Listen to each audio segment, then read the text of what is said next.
эрэгтэй дээл эсгэх аргыг үздэцгээе.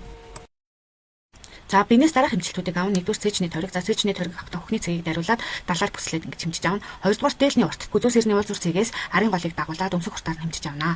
За гуравт нь ханцууны урт мөн хүзүү сэрний уул зур цэгээс мөрийг дагуулад гарыг дагуулan гарыг буулгасан байдалтаар хэмжиж аавна. За дөрөвт нь хүзүүний тойрог. За хүзүүний бүр угаар метрийг хүзүүн дээр тохоод урагшин татаад эхмний ясан дээр метрийг зөрүүлж тавиад хэмжиж аавна.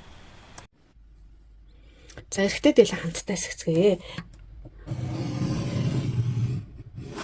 За энэ дээр А, энэ дээр Б. За хүний биенээс авсан дээлний урт гэсэн хэмжээнд дээр 5 см-ийг нэмээд А-гаас Б гэсэн энэ одоо уртын хэмжээг зурж өгч байгаа. За дараа нь яах вэ гэхээр хажуу тийшээ бид нэр А1 гэсэн хэмжих түүнийг за эрэгтэй үн дээр цээжний тойргийг 4 туугаад 9 см-ийг нэмлээ.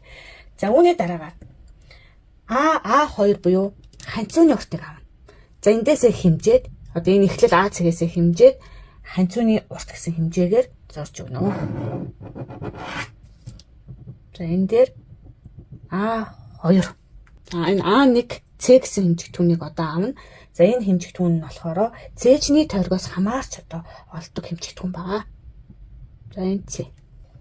За А1 цээжний тойргоос хамааруулж авах энэ тооцоолыг бодцсон одоо би та нарт энэ дэлгэцэн дээр гаргаад өгчээ. За цээжний тойрог нь 90 үед 23.8, цээжний тойрог нь 94 үед 24.6 гэх мэтчлэн за ийм тоонууд байгаа. Би бодцсон учраас энэ дэлгэцэн дээрээ оруулаад өгье.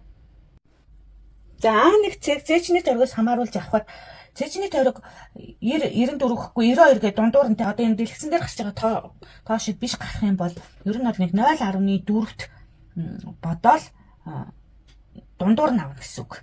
Цээжний тойрог эртний хүн дээр 23.8, цээжний тойрог 94-тэй хүн үед 24.6 бол энэ хоёрын зөрүү чинь 0.8 байгаач энийг одоо хоёрт хуваахаар 0.4 гэсэн үг. Тэгэхээр 0.4 гэсэн хэмжээгээр одоо 2 см тутамд утгыг нэмээд явж болно гэсэн үг.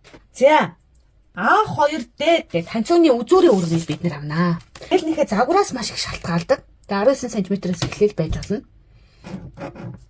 За энд D гэсэн хэмжих түн авч байгаа. За 19.3, 19.6, 19.9 гэх мэтлэн. За би энд бас тоон утгуудыг оруулаад өгье. Цээжний тойргоноос нь хамааруулаад авчиж болно. За үүний дараа D болон C-гээ холбоно. За энэ ханцуу болон цээжний хэсэг ингээ гараад ирж байгаа. За одоо бүгдээрээ хормоо хэсгийг. За B дээр перпендикуляр буюу 90 градус үүсгэсэн. Одоо энэ дээр 90 градус үүсгэсэн ийм шулуун татаад өгч. За одоо хормон дээр С-гээс доошоо Б-д татсан энэ шулуунд перпендикуляр буулгая. За энийг B1 гэд нэрлэжье. За B1-ээс хажуу тийшээ хормоны одоо А хэлбэр хэр гарах нь загвараасаа хамаарат 8-аас 12 см байна. За B1, B2 нь ойролцоогоор 12 см байж болно гэсэн үг энэ хооронд тооцоо. За одоо энэ C-цэгээс C1 гэж ишиг авна. За C2 гэж авна. Яг ижлэгийн хэмжээгээр авна. Энэ нь 7 см. За энийг холбоо татчих. Холбоо татлаа. Энэний голыг оллоо C цэг рүүгээ холбочих. За C цэгээс C3 гэж энд авна. За энэ нь C3 нь 2 см байна. За 2 см байлгаад одоо энийг бид нэр лекал шугамар холболт хийж өгнө. За одоо энэ C2 цэгээс хормон А хэлбэрлэг холлоо. За одоо B2 цэг дээр ойролцоогоор 2 см өргөөд за дараа нь энэ дээр 90 градус бариад ингээд уусгаад шугамаараа холболт хийж өгнө. За одоо энэ бид нар заамны хэмжээг авна. АЗ гэдэг. За энэ нь болохоор хүзүүний тойргийг хуваах нь 314 хасах нь 2 гэсэн томьёогоор одоо олноо. АЗ. За одоо энэ заамны энэ З цэгээс хажуу тишээ бид нар харааны өргөнийг зурж өгнө. За харааны өргөнийг олохдоо хүзүүний тойргоос хамааруулаад олвол их зүгээр. За хүзүүний тойргийг хуваах нь 314 нэмдэг 0.5 гэсэн томьёогоор олоорой. За энэ Z1 гэдэг. За харааг маш бага хэмжээгээр 0.5-аар жоохон доошлуулад өнжүүлээд авбал их зүгээр. За би яг өнжүүлсэн байдлаар нь ингээд зэнийг авчи. За одоо бид нэр цүгц гэж ярьдаг. Тэрийг зурна. За доошо А, Б энэ шулуунтайгаа параллелаар буулгаад C2-тоогоо хормон шулуунтайгаа параллелаар холбочно. За эндээс яг 45 градус буюу энэ чи 90 градус те 90 градусны талаар нь татангуутлаа эрэгтэй дээлэн дээр нэг 5 см орчим аваад за энийг холбож өгнө. За тодруулж байгаа шүү би.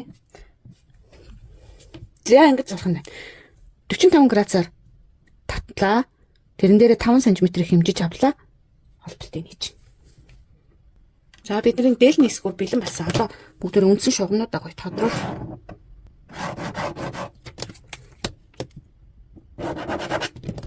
Зохион бүтээлтэнд үндсэн болон туслах шугам гэж байдаг учраас бид зохион бүтээлт хийж дуусныхаа дараа үндсэн шугамнуудаа тодруулаад өөрөөр хэлбэл яг бидний эсгэх үлгэрээ тод олгож зураа. Тэгээд калкин цаас болон бусад цаасан дээр хийгээд ингээд баян ашиглах үлгэртэй болж болно. За ийм л үлгэр болж тээ. За энэ нөө багцаагаар зурсан учраас арай жоохон өнцгтэй юм шиг гарсан байж магадгүй. Та хэд гол нь би тамиануудыг хэлсэн учраас эн чинь одоо ийм өнцгтэй энэ багцаагаар зурж байгаа үлгэр шиг ийм харагдахгүй шүү дээ, тийм ээ. За бид нар зах хэсэгтээ бид нар яг хэсгүүрээ томруулаад ингээд зурвал ийм юм гараад ирсэн байгаа тий. Агаас зээ хүртэл би зах залгах хэсэг үлдээсэн. За энийгээ бид нэр 2 хуваагаад голыг олно. За гол дээрээ 90 градусаар огтлсон юм тэмцэл татад хүчиж. За энийг О гэж хэл та. О энэ А гэсэн хэмжээнээсээ 0.25-ыг хасаад хажуу тийш нь тавьчих. За мөн 0.25-ыг хасаад хажуу тийш. За А цэг дээр хоошоогоо нэг 0.8-аас 1 см хоошоо давж хугдана гэж тооцоод бүгдээрээ тойргоо зурж өгье.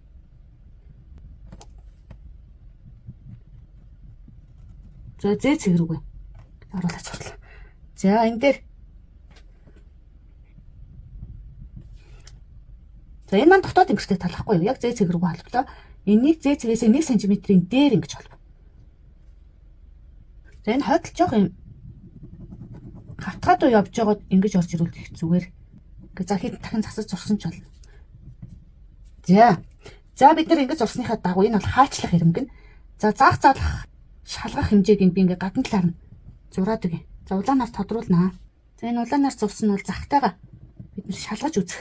Яг залгах хэмжээ байгаа 1 см-ээр энэ зурсан тойрогноос илүү аваад өгөхөөр мэдээ. За ингээ захтайгаа харьцуулаад бид нар шалгаад үзчих болно гэсэн үг.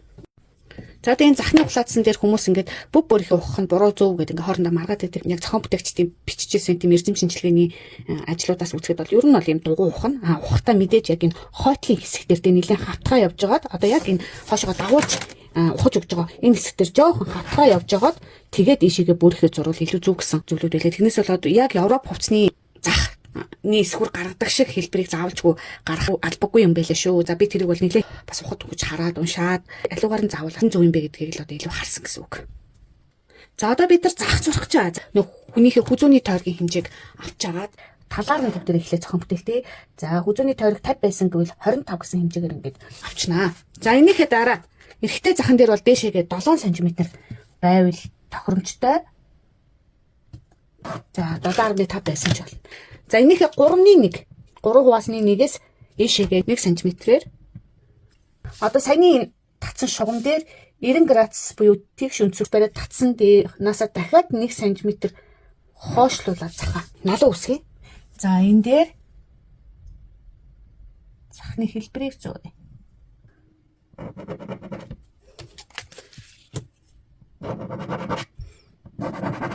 За ийм хэлбэртэй болчихлоо. За бид нар энэ захыг дээрээс нь хаачлаад за А, Б, В гэсэн 3 хэсэг болгоод за болгосон 3 хэсгийнхээ энэ суурийг огт өөрчлөхгүйгээр за А блок жишээ нь энэ байла тийм ээ. А Б-г тавихтаа А-гийн яг дээд хэсгээр нь зөрүүлээд доод хэсгээ яг энэ дээр тулгаад Б-г ингээд тавь. Тэ энэ хоёр тавцж байна. Энэ дээр бол яг тулж байна. Б за В хэсгийг тавихтаа дахиад саяныхаа аргаар энэ дээр жоохон зөрүүллээ. Энэ дээр яг таарууллаа. В хэсэг чи өөрөө урдлын захны урдлын хэлбэр байна. За ингээд тавьсан гэж бодъё л да. За одоо хэлбэршүүлт хий. Тэг энэ дээр лекалаар хэлбэршүүлэлт хийх. Хэлбэрийн засаж өгнө. Тэгвэл өнцөг үсчин. За ингийн бол илүү ийм хотгор заах үсэж байгаа. За хотгор заах ийм тэгшин заах хоёрын одоо хүний биеийн дээр суух ялгаа зөрүү гэд хэлээд өгөө. Энэ хүзүү ингээд мөр гэд ингээд хүний бие байсан гэж үзэх юм бол энэ зах маань дээдл доотлын одоо хэмжээнүүд бараг ижилхэн учраас нэлээд хүзүүнээс ийм хол ингээд сууж байгаа юм. Хүзүүнээс энэ хол ингээд сууж байгаа гэсэн. За тэгвэл энэ дээр яасан бид нэр дээдлийнх нь энэ хэмжээг хасаа хэлсэн шүү дээ, зөрүүлж тавиад те. Тэгэхээр доод хэмжээ ижил. Зах залгагдах хэмжээнд өөрчлөлт хараагүй. Тэгэхээр энэ маань яг уу дээд энэ дээд хэмжээ багассан учраас хүзүү рүү илүү шахаж сууна. За ялгаа нь ерөөсөө зүүнээс хэр хол зайдаа суух юм, хэр шахаж суух гэдгээсээ. За тэгвэл энэ дээдлийн зөрүүлэх хэмжээг одоо хэр хотгор болох вэ гэвэл хүзүүний яг энэ зах хэр өндөр байхын тэр хэмжээнд хүзүүг бүслээд хэмжичихэд энэ дээдлийн хэмжээтэй таарч явах хэрэгтэй тийм ээ. Энэ хэмжээ багасчих юм бол зах дээдлэр ангаана гэсэн үг байна шүү дээ. За хэр хэмжээнд энэ дээдл маань байх вэ гэдгийг тулгаад гаргаад ирж болно гэсэн үг.